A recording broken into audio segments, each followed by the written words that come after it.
और अब बात करेंगे सबका हिसाब होगा।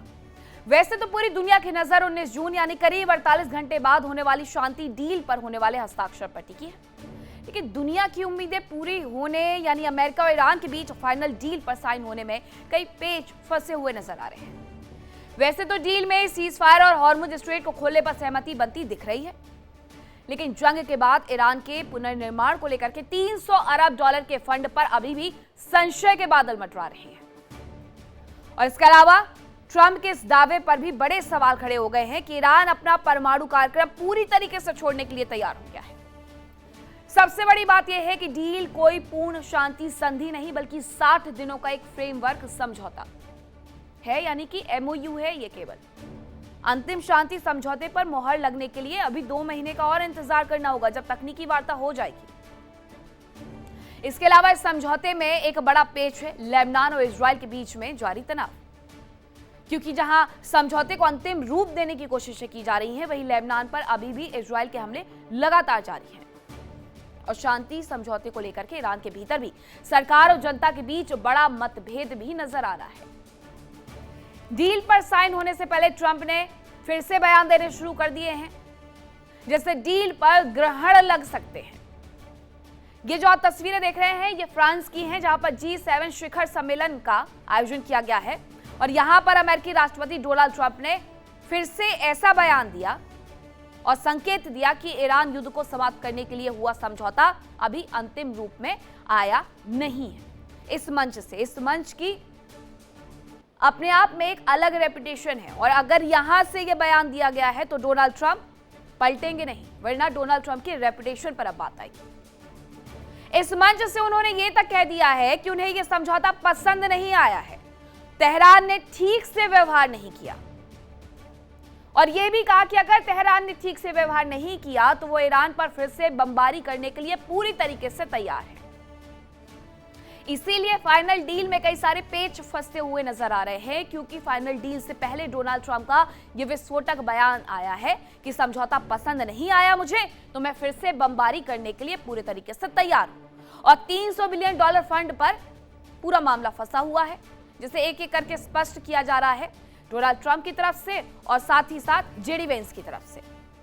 ईरान के परमाणु कार्यक्रम पर अभी स्पष्ट स्थिति नहीं है, ट्रंप ने कहा। परमाणु कार्यक्रम रोकने पर ईरान का दावा है, यह अमेरिका कह रहा है कि ईरान का दावा है कि वो तैयार हो गया है, लेकिन ईरान ये कह रहा है कि स्वाभिमान से समझौता हमें स्वीकार नहीं। लेबनान इजराइल के बीच जारी तनाव से डील में बाधा भी उत्पन्न होगी, और इजराइल अभी भी लेबनान पर बम बरसाते हुए नजर आ रहा है। ईरान के भीतर भी डील को लेकर के गहरे मतभेद नजर आ रहे हैं। इस डील में जो सबसे बड़ा मुद्दा है वो है ईरान को दिए जाने वाला रिकंस्ट्रक्शन फंड, जो अमेरिका ने ईरान के अंदर तहस नहस किया है, उसे फिर बनाना होगा अमेरिका को, और उसके लिए पैसे देने होंगे। अमेरिका इनकार कर रहा है, ईरान अड़ा हुआ है। समझौते को लेकर के जो बताया गया कि अमेरिका इस बात के लिए तैयार हो गया है कि जंग खत्म होने के बाद वो ईरान के रिकंस्ट्रक्शन के लिए 300 बिलियन डॉलर का फंड देगा, लेकिन ईरान को 300 बिलियन डॉलर का फंड दिए जाने की खबर को डोनाल्ड ट्रंप ने फेक करार दिया, और अमेरिकी उपराष्ट्रपति जेडी वेंस ने भी साफ कर दिया है कि अमेरिका अपनी जेब से एक सिंगल पाई भी नहीं देने वाला है। और वेंस का कहना है कि ईरान अगर सामान्य व्यवहार करता है तो खाड़ी के देश वहां निवेश करेंगे, लेकिन अमेरिका एक फूटी कौड़ी नहीं देने वाला है। अब क्या कहा उन्होंने, जरा देखिए आप भी।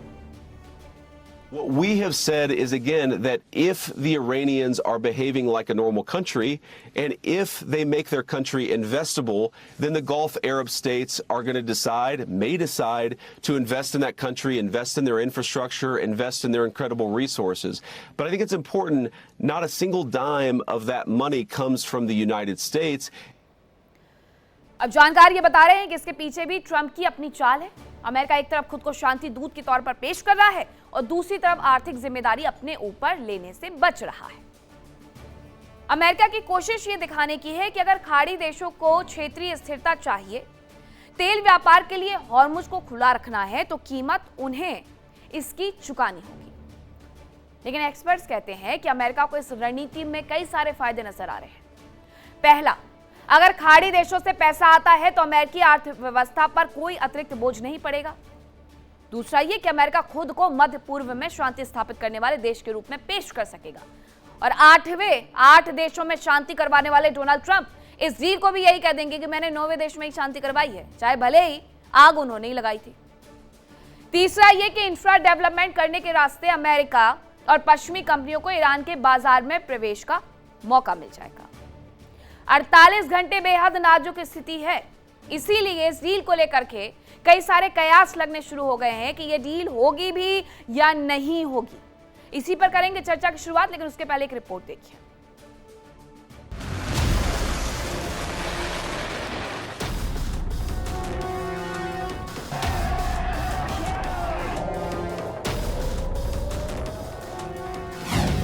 अगले 48 घंटे भारी, डील की शर्तों पर सस्पेंस जारी।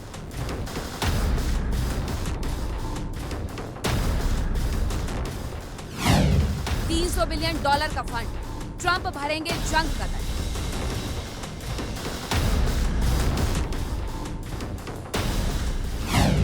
फंड पर यूएस की बड़ी चाल, खाड़ी देशों पर फेंका जाए।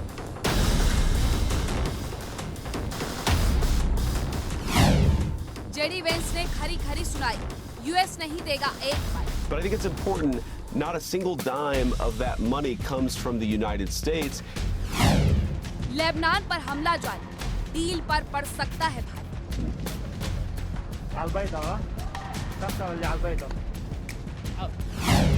डील साइन से पहले पलटे ट्रंप, कहा फिर से बरसेंगे बम।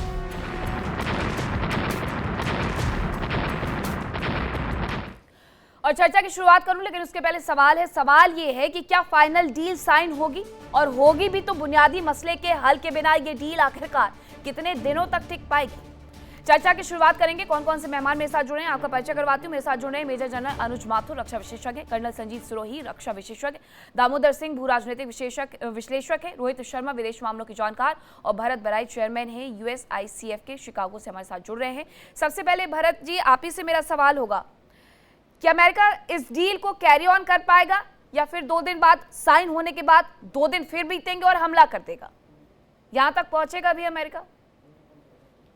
देखो, सब लोग बात कर रहे हैं, लेकिन उसका जो एक्चुअल MOU है, उसका वर्डिंग है, वो तो अभी पब्लिश नहीं हुआ है।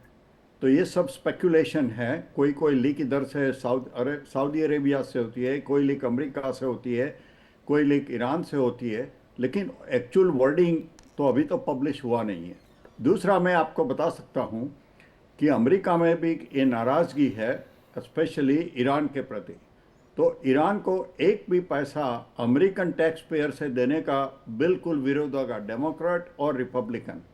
और मैं नहीं मानता कि ट्रंप या वैंस ऐसा एग्रीमेंट करेंगे MOU में भी कि ईरान को एक पैसा दिया जाए। वैंस ऐसा बोल रहे थे CNBC पर कि हाँ, प्राइवेट इन्वेस्टर्स, अभी कोई ऑयल कंपनी को, कोई रिकंस्ट्रक्शन कंपनी को ईरान में जाना है, अपना पैसा लगाना है, तो अमेरिकन गवर्नमेंट उसको परमिट करेगी, लेकिन वो प्राइवेट इन्वेस्टमेंट होगा। गल्फ देश, उनके पास भी काफ़ी अरब डॉलर हैं, वो भी इन्वेस्टमेंट कर सकते हैं वहाँ, लेकिन अमेरिकी टैक्स पेयर का पैसा उनको नहीं मिलेगा। अब डील में क्या होगा? आपकी बात सही है कि ईरान अगर अपने न्यूक्लियर वेपन में नहीं देनेगा तो फिर ये डील नहीं होगी, क्योंकि दुनिया के सभी देशों में, सब यूरोपियन देश, अमेरिका, कनाडा, रशिया, चाइना, सब बोलते हैं कि ईरान के पास न्यूक्लियर वेपन्स नहीं होने चाहिए। तो अगर उसके पर समझौता क्लियर नहीं हुआ तो डील नहीं होगा। ठीक है, अगर यही स्थिति बनी रही दामोदर जी, जैसा कि ये कहा गया कि 60 दिनों तक और बातचीत चलेगी, तय किया जाएगा ज्वलंत मुद्दों को। अब ज्वलंत मुद्दों की वजह से ही तो पूरा ईरान जल गया। अब उन्हीं ज्वलंत मुद्दों पर अगर राय नहीं बनी है, राय नहीं टिकी है, तो ये डील कितने दिन तक टिक जाएगी? देखिए, कोई भी डील, आज सुबह भी मैंने टीवी डिबेट में बोला था जब मेरे साथ माथुर सर थे वहां पे, कि आप डील साइन कर सकते हैं, पेन से साइन कर देना, किसी कागज के पन्ने पर डील नहीं होता जब तक कि दोनों देशों को एक दूसरे के ऊपर भरोसा न हो। और वो भरोसा तो दूर दूर तक नजर ही नहीं आ रहा। G7 में भी ट्रंप का जो स्टेटमेंट आया, मैं उसको सुन के फिर से, जो करना क्या चाहते हैं वो अगेन फिर से ईरान को धमकी दे रहे हैं, ईरान USA को धमकी दे रहा है, ईरान खुलेआम कह रहा है कि मुझे US के ऊपर भरोसा नहीं है। इसके बाद आप एक चीज और नोटिस करेंगे, इस पूरे डील के मसले पे इजराइल का कहीं तक अभी कोई रिएक्शन नहीं है। वो लगातार इस डील का विरोध कर रहा है गाहे बगाहे, और वो कहना चाह रहा है कि जब तक आप हमारे हितों का ध्यान नहीं रखेंगे, हम इस डील को मान्यता नहीं देंगे, ना इस डील की शर्तों पे हम आपके साथ सहमत होंगे। डील का कोई भी स्टेटमेंट पब्लिक हुआ नहीं कि डील में है क्या। इवन मुझे अभी जो खबर चल रही है ओपन सोर्सेज में कि इजराइल को भी उस डील के एमओयू को एक्सेस करने से मना कर दिया गया। किस बात की डील है समझ में नहीं आ रहा अभी तक। और एक चीज और जो बहुत बहुत बड़ा प्रश्न चिन्ह है, अगर ईरान हार गया है तो फिर आपको समझौता करने की जरूरत क्यों पड़ रही? अगर आप ये कह रहे हैं पूरे दुनिया में चिल्ला चिल्ला के कि ईरान हार गया है, तो समझौता किस बात का कर रहे हैं? हारे हुए देश के ऊपर अब अपनी शर्तें थोपिए। लड़ाई तो इसीलिए लड़ी जाती ना कि आप अपने शत्रु को समझौते की टेबल पर लाएं, उससे अपनी शर्तों पे समझौता करें। यहाँ आप ऊपर से ईरान को तोहमत लगा रहे हैं कि नहीं, ईरान हमारी बातें नहीं सुन रहा, मान नहीं रहा। तो ऐसी क्या मजबूरी है आपकी?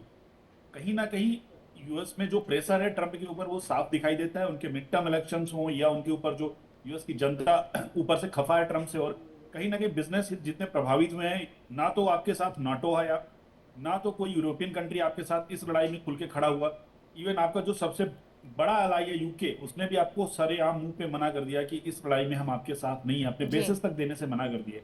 तो अब एक फेस सेविंग का जो नाटक चल रहा है डील के बहाने, या जिस तरह से रेड इवांस का स्टेटमेंट आप देखेंगे कि ये सब बातें जो चल रही केवल एक फेस सेविंग है। कहीं ना कहीं अभी अंदर खाने में जो चल रहा है वो बाहर नहीं आएगा, और इसी का समय लिया गया जिनेवा में बात करने के लिए, डील साइन करने के लिए। ठीक है, अगले 48 घंटे में यानी आपका जो विश्लेषण है दिशा और दशा तय करेगा। जी दामोदर जी, जैसा आपने विश्लेषण किया है, तो मेजर जनरल अनुज माथुर, क्या ये समझा जाए कि ये सिर्फ मिड टर्म इलेक्शन तक रुकना चाहते हैं और उसके बाद कभी भी तीर कमान से निकल सकता है इस स्थिति में?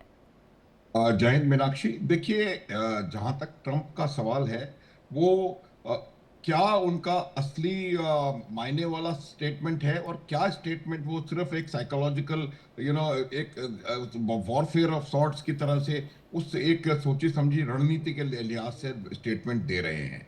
देखिए इंडिया डेली 24/7 अब आपकी स्मार्ट टीवी पर। इंडिया डेली मौजूद है सभी डिजिटल प्लेटफॉर्म पर लाइव और लगातार। इंडिया डेली 24/7 हर दिन राष्ट्र को समर्पित।